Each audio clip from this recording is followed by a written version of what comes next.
Bolam, men bu dunyoga seni olib kelganman. Qonli og'riqlar ichida muhabbat bilan, sadoqat bilan men sening ilk nafasingni eshitganman. Sening ilk yig'ingni, sening ilk kulgingni eshitganman. Har tuni uxlab qolarkansan, men sening peshonangdan o'pardim. Sening kichkinagina yuzingga qarab, taqdiringga duo qilardim, yo'llaring ravon bo'lsin, baxting to'kin bo'lsin deb. Lekin bolam, hozir mening yuragim og'riydi. Ko'zlarim qarilikdan emas, darddan chuqurlashgan. Men sening yuzingga qarasam, sevgimni emas, befarqligingni ko'raman. Qachon oxirgi marta men bilan o'tirib gaplashding? Qachon oxirgi marta meni quchoqlading? Qachon oxirgi marta onam, men sizni yaxshi ko'raman deding? Sen endi qayerdasan?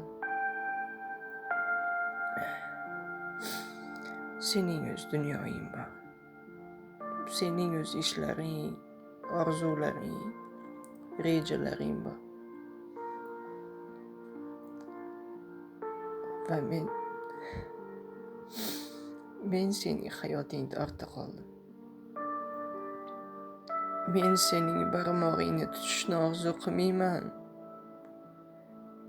Men seni yelkangga suyanib bir martagina onam degan ovozingni eshitishni orzu qilaman.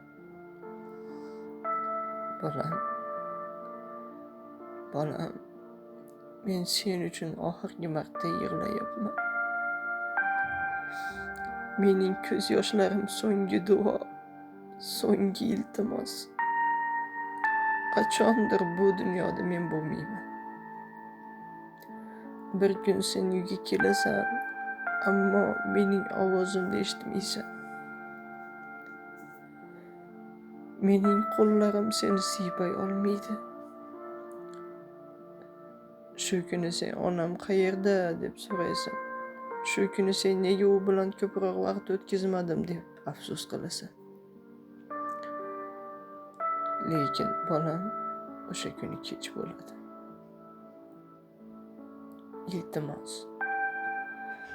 Iltimos sendan bir marta kel. Juda sog'indim seni.